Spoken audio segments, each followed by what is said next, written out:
and we are recording this, so I hope that's all right with you. Um, so this first slide really is a very high level summary of um, what this house means and the message that we'll be sharing. So later on in this presentation, I'm going to talk about the interior design work that we're doing in partnership with Gecko Group of Westchester. And they're a design group that has done all of the Grand Parade Trail for us, all of the signage in the Grand Parade. Um, and they've also worked on projects, well, all over the country, but some that you might know are in Longwood Gardens and the meadow at Longwood and the farmhouse at Longwood. So they came up with this message, which, like I said, is like the high level overview of what our message in the house is and what it means to us. So we'll talk more about that when we talk about interior design, but I just wanted to share that as in the start. So I'm going to start introducing these speakers. And the first of them is Rose Finel, who is the superintendent at Valley Forge. Now, Rose, who many of you know, came to Valley Forge to us from Boston during the pandemic. So this project was underway, and Rose has been the best superintendent that we could possibly imagine to partner with on this project, which is such a close partnership between the Alliance and the Park Service. So we're so glad that Rose has been here, and we look forward to welcoming her and all of the park staff into the house. So anyway, Rose is just going to talk some about what this project means to the National Park Service. Thank you, Molly. First of all, I want to spend just a moment to share with you all. We're still coming off of our eclipse high at the park. We were expecting a minor bump in visitation, and we were absolutely slammed. What we learned is that a lot of the local schools did not have eclipse programming as part of the school curriculum yesterday. And so a lot of parents picked their little ones up from school and brought them to Valley Forge. So we're still kind of recuperating from all of our success that we had during yesterday's eclipse. So if any of you got out to the park, I hope you had a good time and enjoyed yourselves. As far as the Maurice Stephens House, I want to spend a few minutes sort of putting this project in context. I want to give you a kind of a peek behind the curtain, if you will, to kind of help you better understand the beauty and, I would say, grace of the Park Service being able to work with the Alliance to create this public-private partnership in order to preserve and protect the Maurice Stephens House. So the Maurice Stephens House is one of 168 structures dotting the Valley Forge landscape. Some of these structures are historic and contributing, meaning they help tell the story of the significance of the story of Valley Forge and the encampment of 1777, 1778. Some are historic, but maybe not contributing to that particular story. And still others are used for administrative purposes, storage, office space, and so forth. But that's 168 structures that we need to take care of. Valley Forge has a base budget of just over $7.2 million, and that's a budget that's been fairly flat for the last 15 to 20 years since the 1990s. And with that budget, we pay salaries, utilities, repairs, vehicles, tools, equipment, supplies, etc. And as we can work on the historic, contributing, non-contributing administrative structures. In addition to that, the park tries to compete with the 425 other national parks in the system for other kinds of funds, such as repair, rehab. There's something called cyclic maintenance. That's every 25 years, a building might need a new roof, replace sinks, replace toilets, and just regular cyclic maintenance. There's also emergency funding that comes available to us when we have things like Hurricane Ida, so storm funds. And then there's other pockets of money like natural resource funding that we used a few years ago to do the Grand Parade restoration. So it's something, but we're talking about almost $65 million in just deferred maintenance. That's deferred maintenance. That doesn't include rehabbing a structure to make it even better than it is. That's just deferred maintenance. So the reason this partnership is so special is it's allowing us to give new life to the Maurice Stephens House. The Maurice Stephens House is historic and contributing. Though it's a building, the building we see today was not a witness structure to the encampment. It has been a witness to almost 200 years of change and transformation on the Grand Parade. For the past several decades, the house has been more so a silent witness. And what excites me about this project is that the Alliance will be giving voice to the Maurice Stephens House so that it will be a silent witness no more. And that's really exciting. This particular public-private partnership, the way I like to describe it to folks is it allows us, each organization, to bring our best foot forward. And so for us in the Park Service, our best foot forward is what I say is not the sexy stuff. And so it's easy for us to compete for money for things like repointing and envelope and windows and roofs and HVAC systems. And that's the kind of stuff that's maybe more difficult for a nonprofit to do fundraising for. And so we've been able to successfully compete for funds to do some pretty significant envelope repairs of the Maurice Stephens House. Where we are not as successful as a government agency is competing for funds for rehabilitation of the inside of the Maurice Stephens House.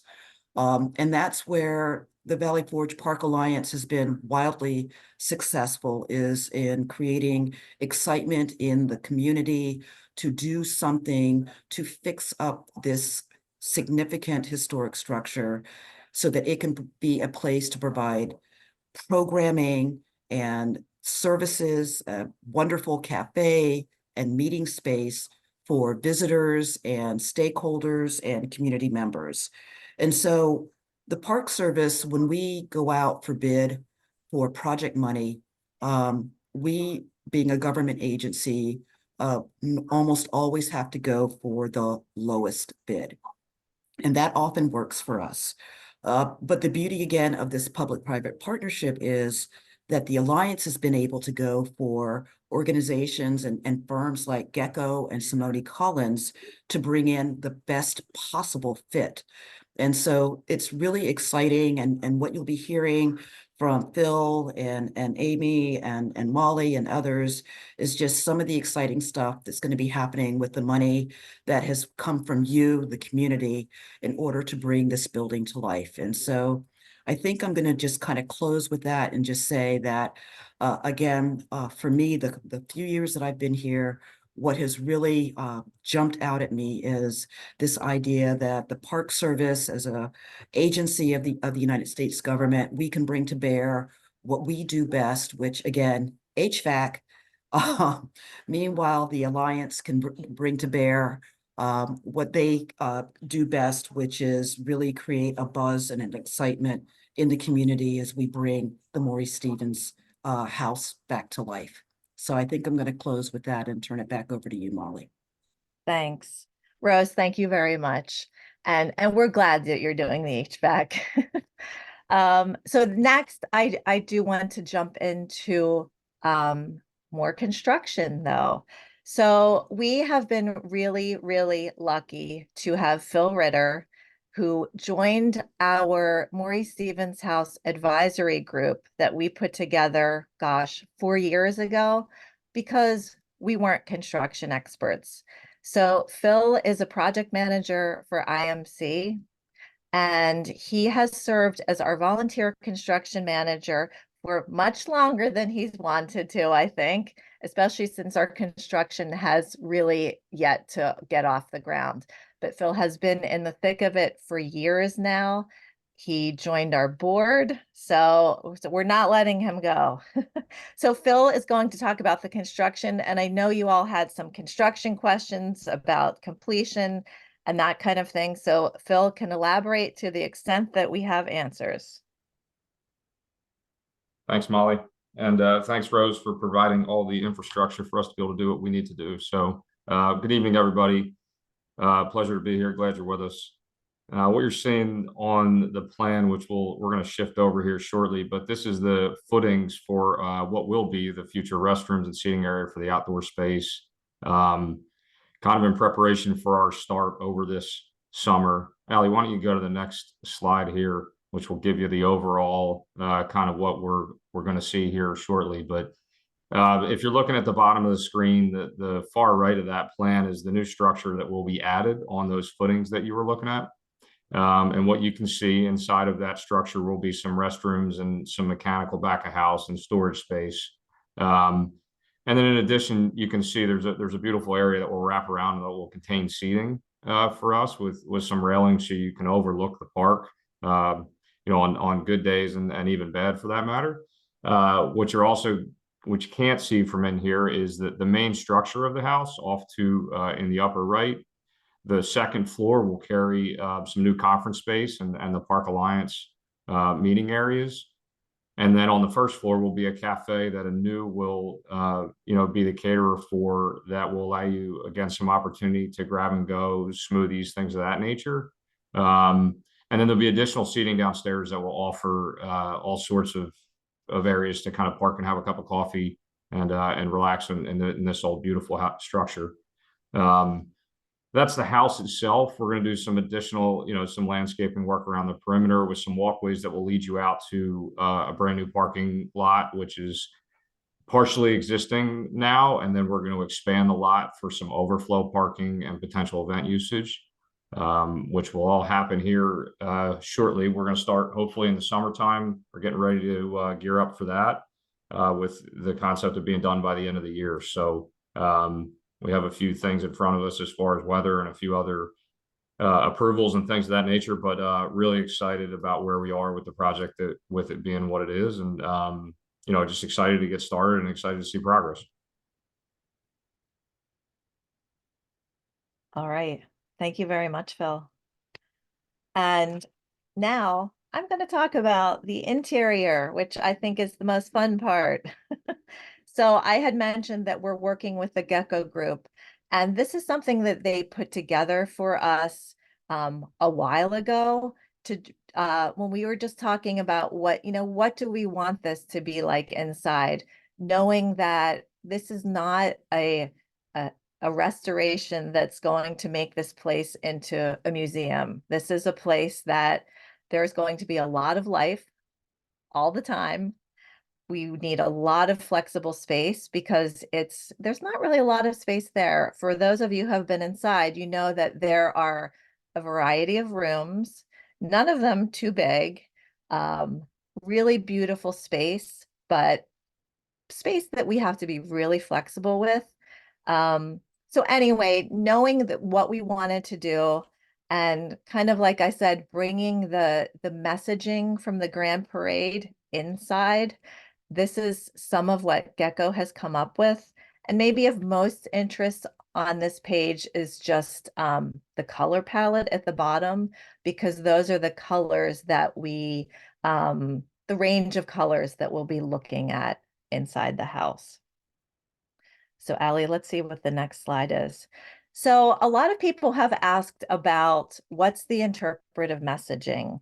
And it's been really clear from the beginning that we don't want to replicate what's in the visitor center.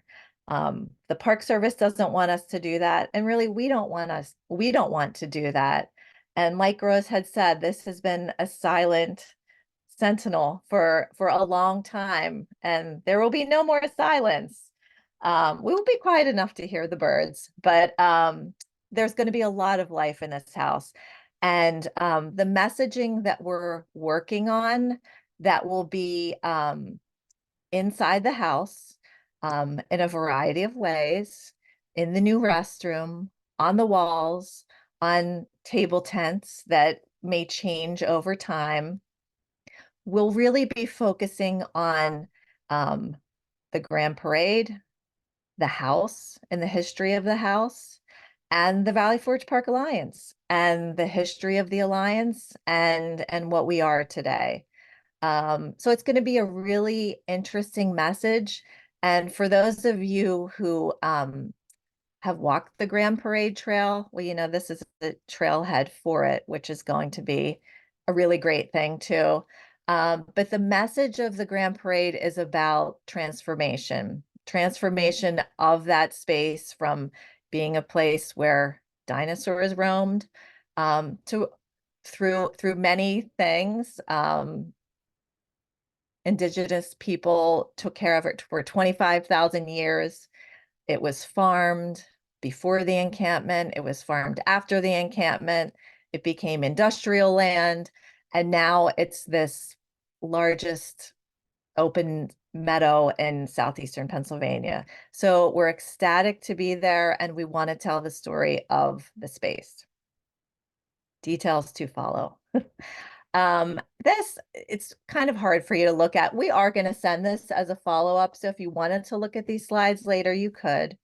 But basically, I guess what this is showing is that, Allie, I don't know if you can use the pointer that we would see it. So on the far left is where we'll have the cafe. The room beside that is where the Valley Forge Park Alliance will kind of have a presence, and this will always be open to the public. We'll have a little bit of retail here. It will be, again, really flexible space. And then the smaller room beside it is, again, cafe space, also space that can be rented during park hours and after park hours. And then to the right, what you see is what's going to be the addition. So the small square is the restroom space. And then the large area that's outlined with the blue is the new deck space. So it's hard for me to understand things like this, but if you're interested, you can examine it later. And Allie, what is the next slide that we have here? And so this is, Gecko had given us a lot of different concepts to look at. And the concept that we chose is what you can kind of see. It's kind of small. It's small on my computer. But we're looking at doing a mural. This is the room that I said is the Valley Forge Park Alliance room. So we're going to have a mural on this, which is probably like the biggest open wall in this whole house. A mural that's something evocative of the Grand Parade, covered with this salon style gallery, which will include images. We have some things that we already know we want to use, things that help tell the story that we're talking about. One of them, which I'll mention, is, you know, the story of the Alliance is that we're the citizen stewards of the park. And the park started because of citizen stewards when a group of people saved Washington's headquarters. So one of our members, who I think is on this call tonight too, purchased on eBay one of the original, I'm going to call it a bond that was related to the purchase of Washington's headquarters. So that's something that will be on this wall. And we hope to have other things that tell the whole story of the transformation of this space. So that's just a little sneak peek. And this is a sneak peek of what it looks like right now. So the picture on the left with the brick is on the other side of that room. And it's something that will remain exposed because we do want to show this beautiful original work in the house. And then the picture on the right is actually the other side of that wall. So it's the inside of a very large fireplace that was a cooking fireplace. We will not be cooking on it, and you will not be cooking with it. But it will be in this small, beautiful room and just a interesting, fun place to sit and think and talk and whatever. Um, so anyway, so thank you, Allie, for moving the slide. This is the last one I want to show with the interior, and it moves right into our last topic of the night, which is our fundraising status. So this is an image of the donor wall that we have chosen. And you can see on the bottom where it will be. So this, when you enter the house, there's a hallway, and through those two doors is the cafe. So this donor wall will be in this very prime location that everyone will see. And I want to thank you all because many of you are on this wall, and the work that we've done so far wouldn't even be possible without your donations. So honestly, we can't thank you enough. And so the last presenter here is Amy Johnson, who is the Valley Forge Park Alliance Board Chair, and she's going to give us an update on our fundraising status. Hi, everybody, and thank you for taking your time out of your evening tonight to be with us. It is greatly appreciated. I want to echo what Rose said when she said this place will be silent, a silent witness no more. And I can't agree more, because once we get into this home, once we establish ourselves, we are going to increase our programming, and we're going to diversify our programming. And so where our outreach will be much greater than what it has been to this point. This fall, when we move into, I like to call it our home, we will be able to welcome a lot of, I think the last number I heard was 1.6 million visitors to Valley Forge. I'm hoping that 1.6 million people want a cup of coffee, because that will translate to helping us. But they will be able to get a healthy meal. They will be able to have a cup of coffee, maybe pick up something that's meaningful to them, and also learn, like Molly was talking about, the story of the transformation of the Grand Parade Meadow and how the Valley Forge Park Alliance began, basically Valley Forge National Historical Park. Once we are in, we can also begin to work on some things that we know our community wants. Our community wants us to continue with our hikes. Our community wants us to continue with the mindfulness hikes that we do in conjunction with Damien House. Our community wants us to have a bigger presence in the park. To do that, though, we need to continue with our fundraising goals. Presently, Molly, correct me if I'm wrong, I believe we have raised 1.2, is that right, Molly? $1.25 million towards our goal. That's And about right. Yep. yeah, I think that's about right. We have another $150,000 to go to reach our goal. So we still have work to do. We can't rest on our laurels that we came this far, but we do need to continue our fundraising. So on a really good note, one of our board members has offered to us, I'm going to read it so I make sure I get it right. The donors of $250 and up will receive a 1-year complimentary patron membership and a Valley Forge Park branded tumbler water bottle.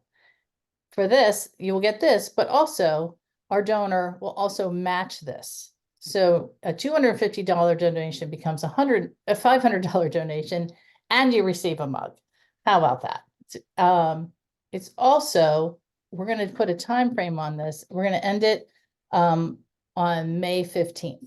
We're going to end it on May 15th because we have to hit this. We want to hit this goal, and we want to move on to doing some of the fun things that we want to keep doing. But we do need to put an end to this. So if you're thinking about donating, if you have thinking about wanting your name on that wall, that's going to be the only place in the park where you can put your name. No other place. The National Park Service doesn't let us do bricks, and they don't let us do benches or anything like that. The only place where you can have your name on a wall in perpetuity is in the Maurice Stephens House. So that is where we stand right now. I'm excited about it. I am grateful to everybody who has helped, especially to IMC for really lending us Phil. We would be lost without him. And also for the guidance that Rose gives to us, because she speaks, she translates, I call it park talk, to us so that we can understand what they're talking about when they ask things. And of course, Molly has always been our great leader. So we still continue to have financial needs to move this forward. We will be sending you all this information and more details about this match. And I thank you again for coming with us tonight. Thanks, Amy. And so one last mention. So we have had a capital campaign committee in place for years. And it's a few of us, as well as Scott Sibley, who is our board vice chair, Don Namoli, who is our chairman emeritus, and Sharon Bakey Nestler, who has been a very long time supporter of the Alliance and the speaker series too. So with that, I would like to open it up for questions, which we really want you to put in the chat. But I'd see there aren't any. And I hope that we answer the questions that people had sent in advance. So if you do have a question, go ahead. It's not too late, although now I don't see the chat. It just disappeared. I don't have anything in there at the moment. Okay, then you can let me know. And so if we don't, that's okay too. Everybody's happy to have some time left for their evening. But thank you. Thanks for coming. Please feel free to get in touch with any kind of questions about any of the things we talked about today. You can follow up with me or Allie or Amy. We are able to do tours of the house, construction schedule permitting. So if you're interested, please get in touch with us and we will help you get something scheduled. And honestly, just thank you for all of your support. We cannot wait to welcome you to the house with our ribbon cutting. And we're thinking that in late summer, we're going to do another webinar like this for members and donors. And in that one, as I had mentioned earlier, we really want to focus on the cafe, and we'll have Meredith Coyle talking about it. We'll focus on the little bit of retail that we plan to do in the space, perhaps get your thoughts on what you would like to see there. And we'll talk more about event space, how we're going to rent the space, what's available. We're also doing 2 large tented events there in the parking lot per year. So we could talk more about how those events would work as well. So lots of opportunities for all of us in our very favorite park. So thanks for joining us and have a lovely evening.